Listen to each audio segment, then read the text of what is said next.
Some computer. Okay. Thank you for letting me know. Okay, I'm going to close this. Close this. I'm going to use this slide.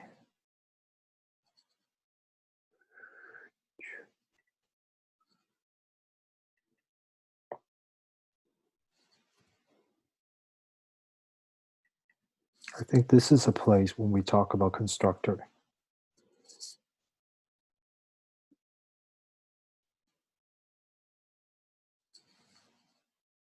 Let me pick a slide. Start talking about this.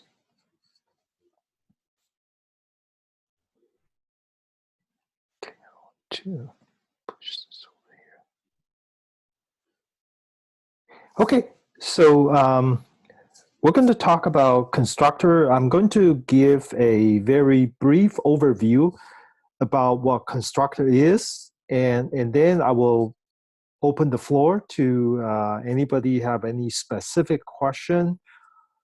And after that, I'm going to talk about constructor in inheritance, which is, I know very few of you have read the newest lecture number 5, which also we talk about constructor under the context of inheritance.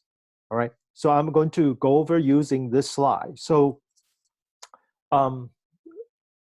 constructor is, I will call it, is like a piece of function that's going to do initialization when we create an object instance from a class definition. So I should say that in object-oriented language, there's 2 different terms I want to be very, very clear. One is called class, one is called object. So class is the master plan about the formality about this object. So when you want to really going to do something, you have to first create the object, then you can interact with that. For example, a class person is just describe what a person should have.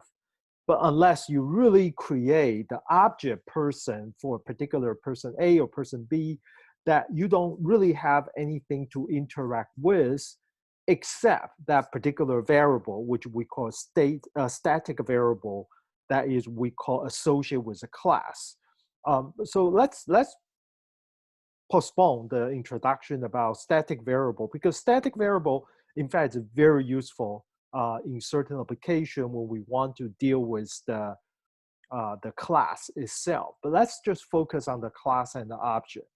So, okay, there's something I need to create an object instance from this, for example, class data. Then it will have 2 different steps. Step 1 is the operating system or the runtime environment is going to allocate a piece of memory that's actually given to the caller. And so the caller will be able to use this memory to host this object data. So right after that memory is allocated, then the constructor will be called, the initialization, because now I obtain the memory. Now I can actually settle down about what should be the initial value of this piece of memory, represent an object instance of from class data or class person, whatever that class you want to create. All right. So that is the idea of constructor at a high level, just constructor. I do want to mention that I'm going to use this slides here. Just put the text box. The other thing which I didn't explicitly introduce in some of the example, but I think it's a good time for us to do that. Let me use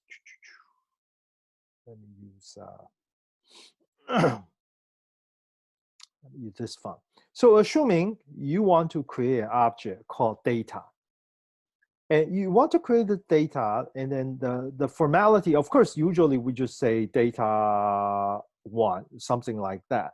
or data 1 with a bunch of what we call bracket initialization like this, okay? But the other way to actually create data, I will call it star data PTR.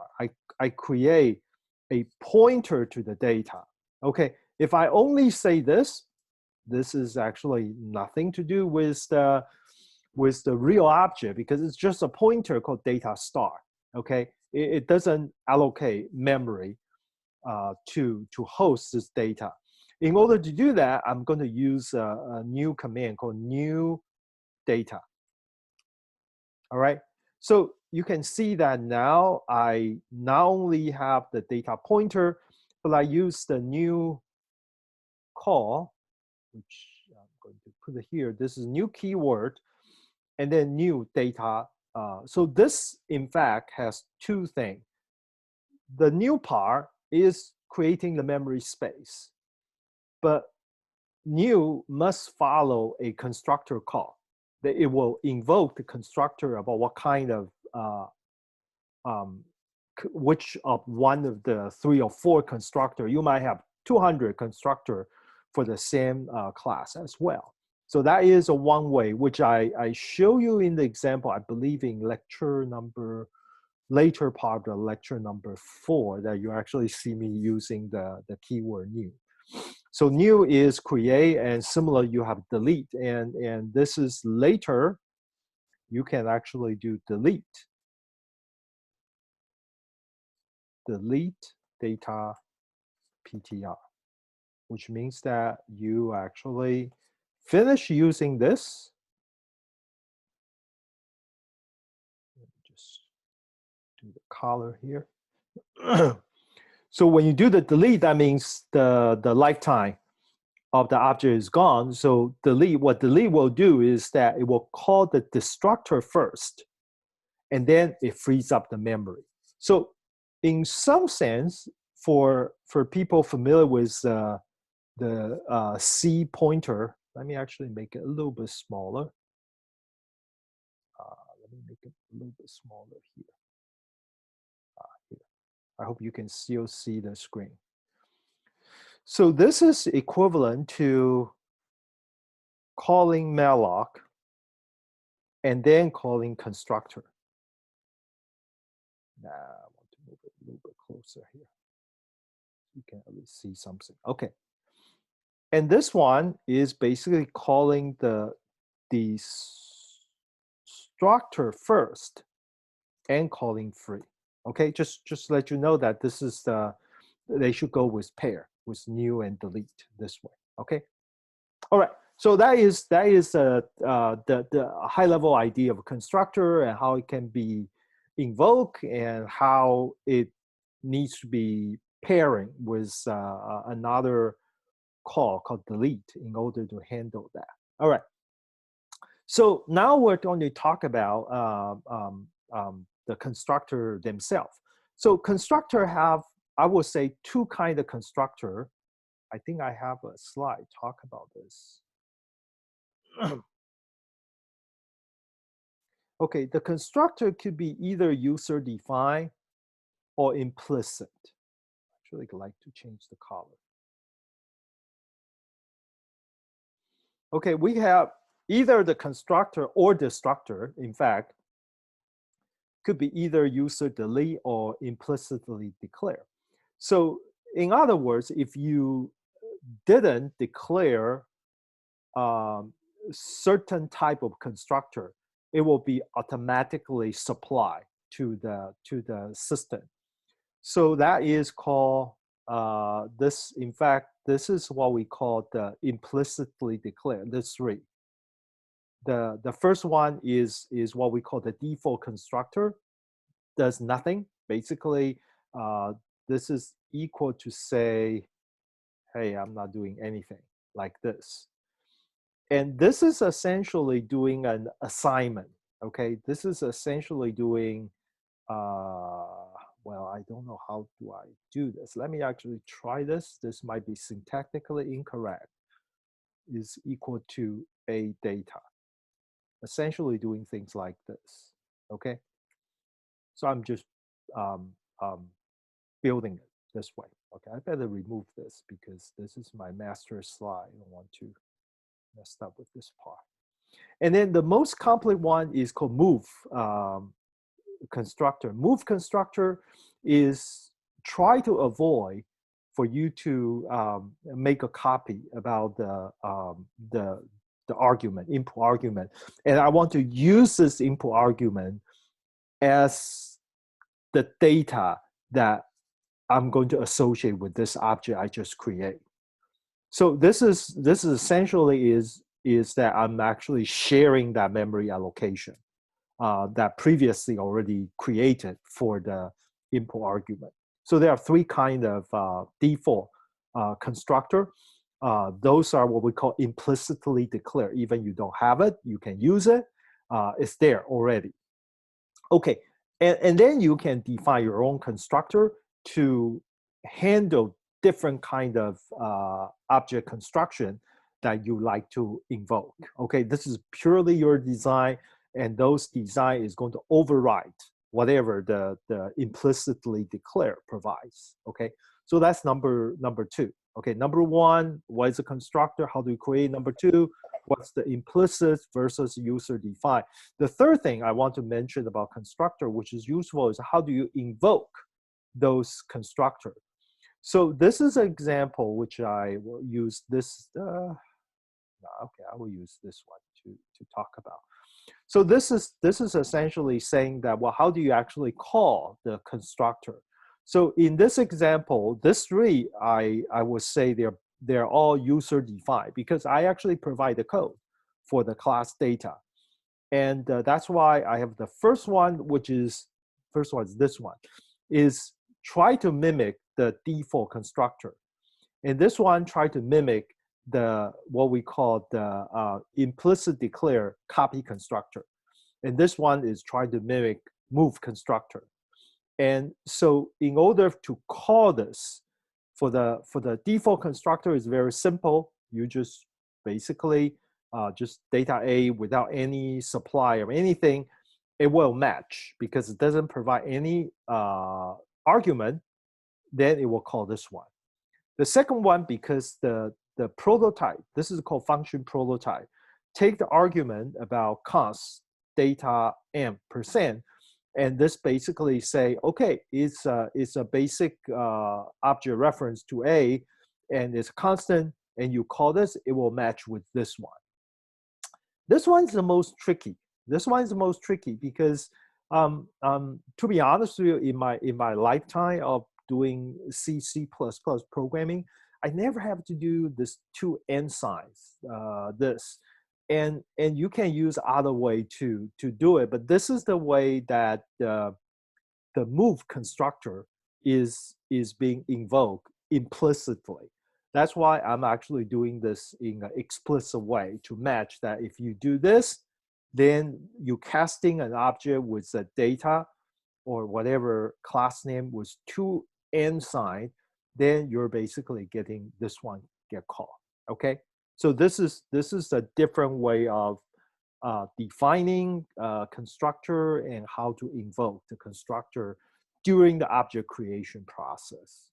Okay, I'm going to stop here. Any question or any clarification I should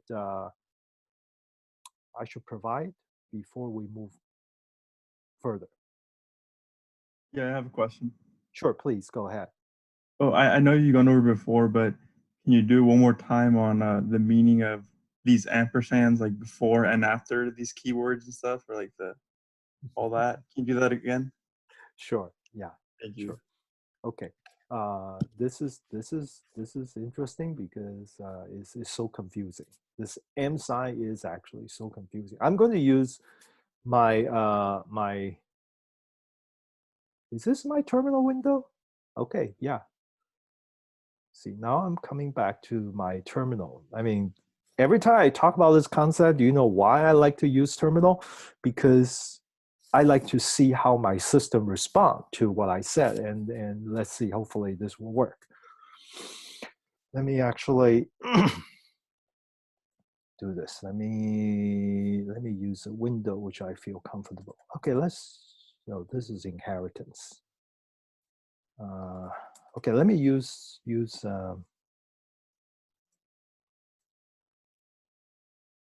okay, let me create a program. Where's my data? Okay, let me see.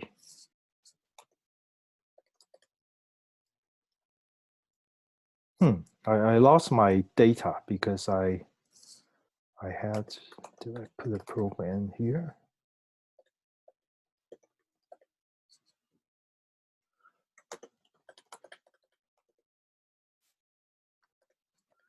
Sorry, I want to find the code I developed the data stuff. Find dot minus name data dot c minus print. Was not here? Impossible.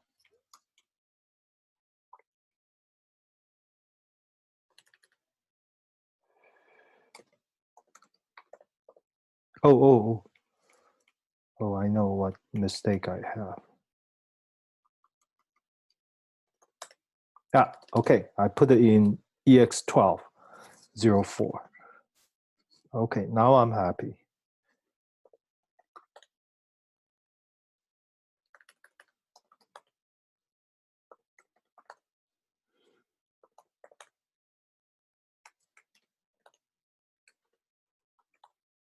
By the way, in Unix, you can just, I know some of you are actually typing everything, but just you provide a few character, you hit the tab, it should provide the rest of the matching for you, okay?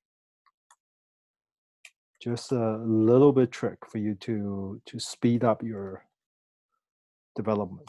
Okay, so now I'm here. Let me see my data, CPP, okay.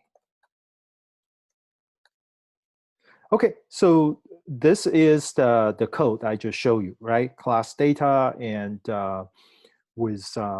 this is copy constructor. This is sorry, this is default constructor, copy constructor, and the move constructor, and this. Okay. All right. So I think Manuel, your question was, what's the difference between M sign after or before, right? So okay, this is my best interpretation. Let me tell you that. Let me first describe, let me first tell you the answer orally, then we try to use the program to validate. So if you put the M sign before a variable,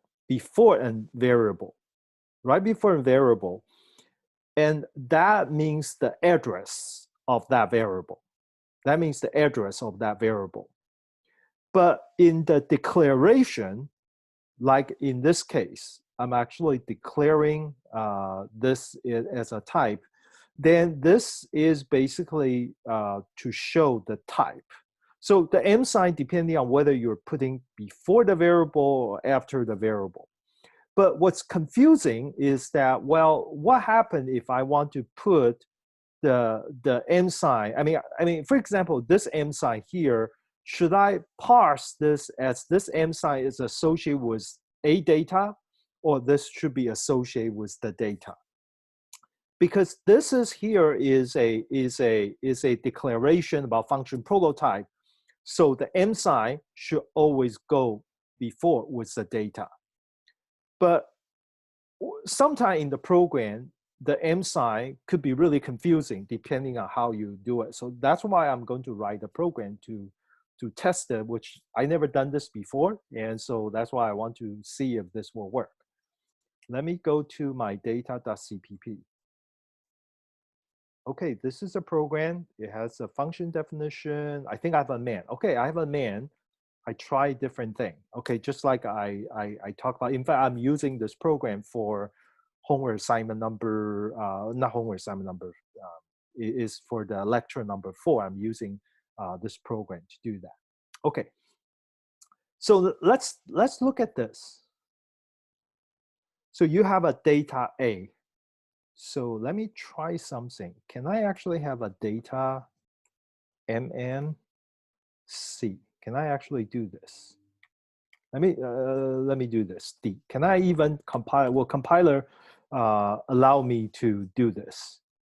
So you saw what I'm doing. I'm actually directly create an instance called %d like this.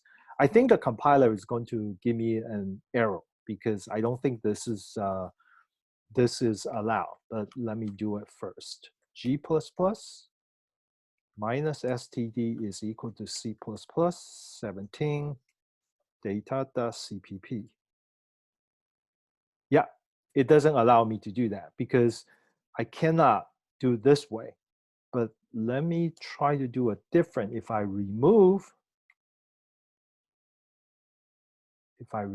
one of them, I think I'm still getting at least a warning. Let me do this, sorry.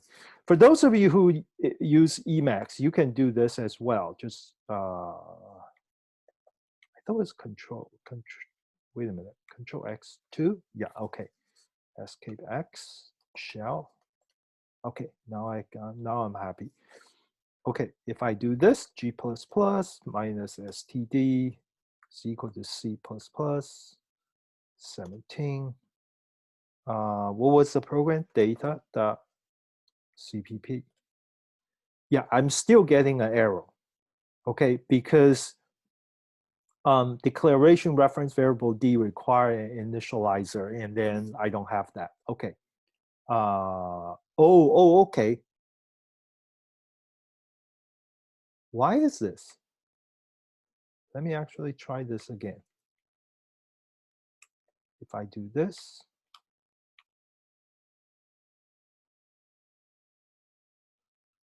let me just copy and paste.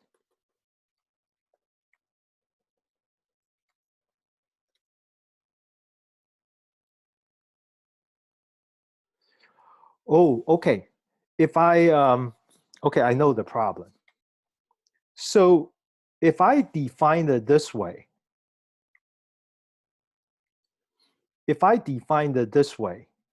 either this way or this way, is treating this part as a type, data n and data m as a type.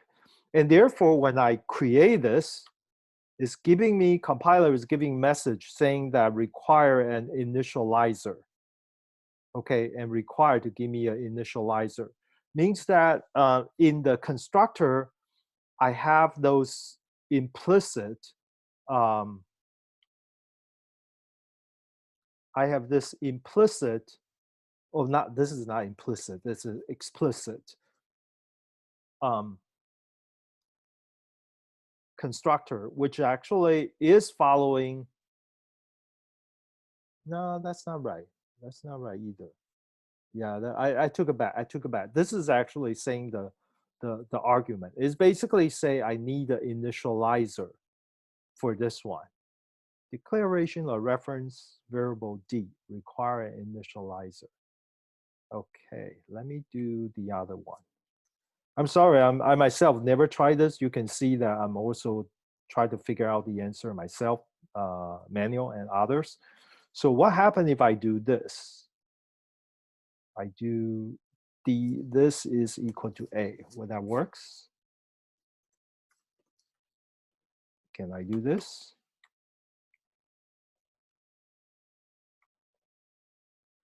No.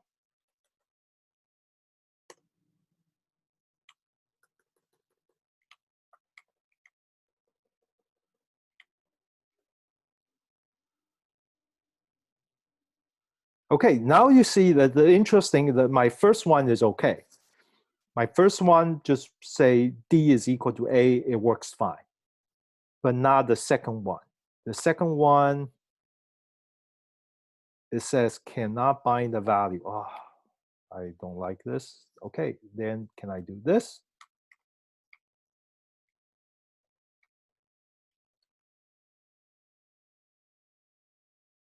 Arrow R value cannot bind to L value of type. R value reference to type data. Okay. That's why I never use 2M sign in my programming. So I'm going to casting. Do you allow me to do this then?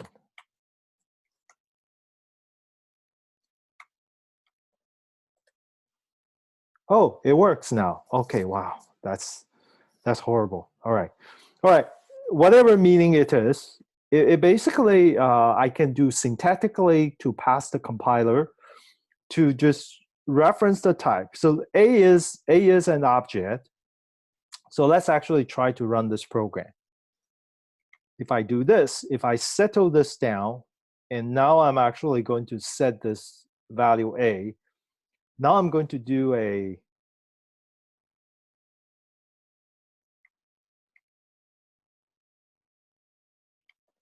print out of the program.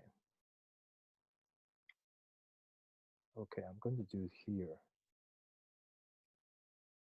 I'm going to do A and D and E. Okay, and see what's the result. Who got changed, who got not, who didn't get changed, and return 0. I'm just going to return it from here. Let's see what happened.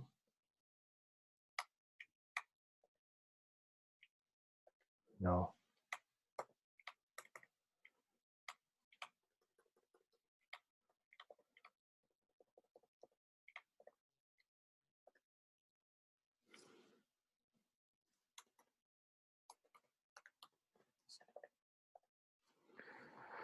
Okay, so I run this program and it looks like this way. So far, so good, right? It's expected. But what I'm going to do here is that what happens if I change this to E? I change the value of E to this and see who will get changed, who will not.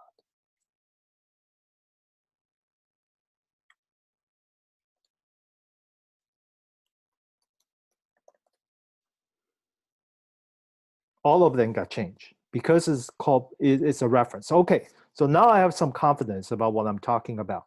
All right, so let me explain to you what I did here, and then let's see whether this makes sense to all of you. So let's look at this 3 line. So number 1, I just define a variable, a class as an object as A, which is following the class definition, and I didn't provide anything, and it's just like that. And the second one, what I have is just a reference D. So I define a reference D. This, you can think about this is like a pointer. We call it reference because it's not using the M sign. I will show you that M sign with a star expression, but this is a C+ way of providing another way. I would say another way of providing reference, but it's a bit confusing to me, but this is C++ people like this. So data M, it's a pointer which I bind it to the object A. So essentially A and D, they're connecting to the same memory location. And then I actually provide another, I call it another reference, which is, and M is also a reference, which is meaning-wise is similar to data M, but I put 2 M sign. And the thing is that I have another variable E, which is now is reference to the D because D reference to A. So all 3 of them are actually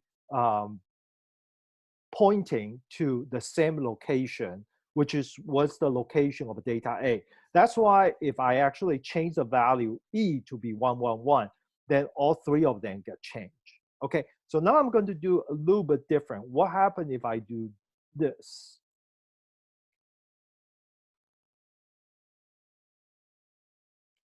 So I'm using the copy constructor, not the default constructor to construct A.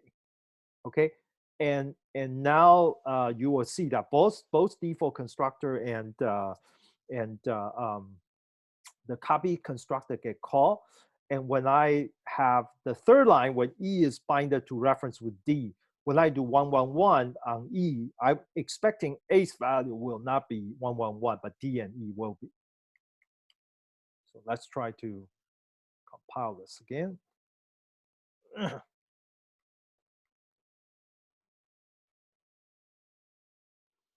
Okay, a out.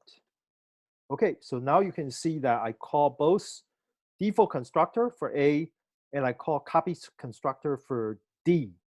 And then after this two constructor in the code, I modify the value of E to be 111 and I print the value of A, D, and E. You can see that A's value is a 0 because it's not gonna change, but D and E's value are 111. So that's the difference. I put an M sign. I kind of using the copy constructor instead of using the reference, okay?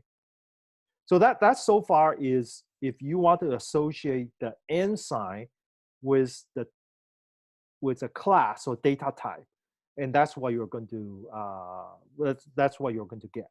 Okay. I mean, before I move further, any question?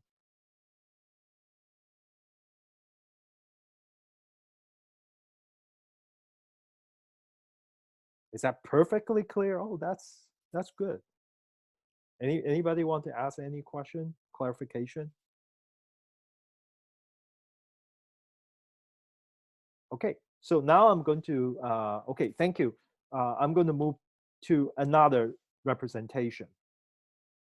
All right, I'm going to create another one. I call it data star F.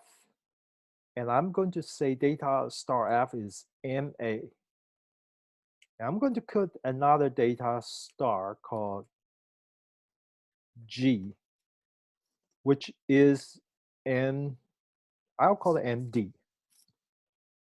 Okay, so let me make it a little bit. I usually I name the variable. I'm very careful. Whenever I know is this traditional C type memory, I would just use this variable.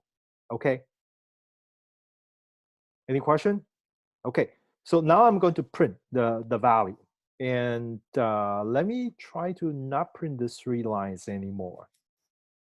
Let me just do this. I don't want to do this anymore. I want to tell you first to see the pointer itself. Let's not worry about this as well. Let's do this. Okay.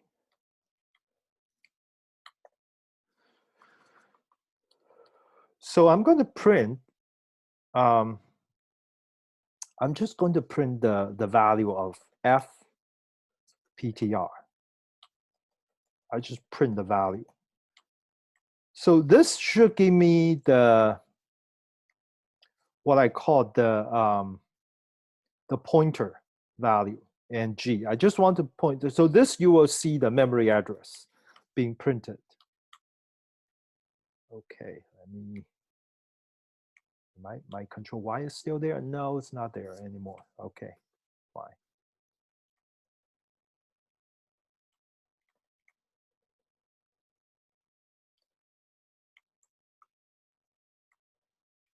Okay, I will compile and let's see what I got. Oh, sorry.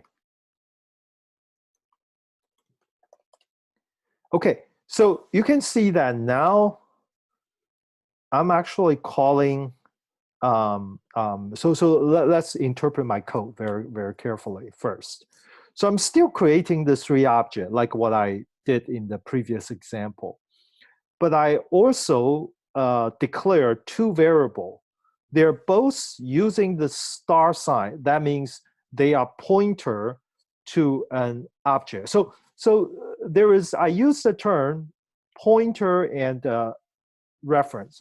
Pointer, address, and reference. So in the C world, okay, without using C++, before we have this data M sign or data MN, this is the only way we declare pointer is address. Its address looks like this. You see that this is a 64-bit memory address. That means my computer is allocate the variable A's address in 7FF, the whole thing over there. And my computer is actually going for the address of D as this value. So these two are pointer, they are both 64-bit unsigned integer. And the thing is that I'm putting the address of A and the address of D into this two variable. So in some sense, if you see M of anything in a program, that this is just represent the address of that particular variable. So this is A's variable. So you can see that now, because I declare this way, I have two different objects that their address are different. The address are from A0 to 98. If you actually calculate this two, you will realize that the number of bytes, the difference between these two, match exactly the size of data itself. Okay, later maybe I can write a program to show you that. Correct. But I want to show you a different way of doing this. If I do this, remember earlier I do this, it's equal to A. Right? Earlier I do something like this. I said MD is equal to A. I'm changing that. Am I still running exactly the same program? Let's see what happened now. I'm expecting these two addresses of F and G will be the same because they're using the same piece of memory.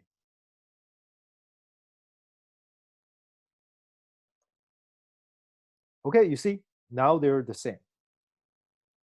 Okay, before, if you don't put this, syntactically, I should actually do this. This is the right way to interpret, okay? You see, when I put on the left side, I always, the M side, I go with the type.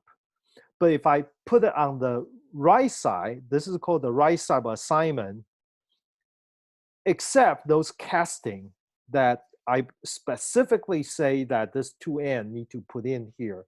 Otherwise, this usually go with the variable. The M side means the address. So I'm actually thinking if I don't have this, I might get compiler error. Let me actually see if the compiler is smart enough to figure out whether I want to do this or I want to do that. Let me try to get this, see if I don't do this to verify my theory. Do I get a compiler error here? I wonder how smart the compiler is. Yeah, you see, I cannot do that. I have to put the parentheses because it confused about how do they parse the M sign. So okay, I'm occasionally right. That's good. I have to put this over here. All right. So this basically tell you the difference between the M sign on the right hand side and the left hand side, and the star and the M. Okay, I know it's confusing. I know this is especially confusing for a C programmer moving into the C++ world, such as me. All right. Any question for what I just showed you? Professor, could we ask questions about the homework? Of course. Yes. Go ahead. Yeah. So let me just turn this off. And you know what?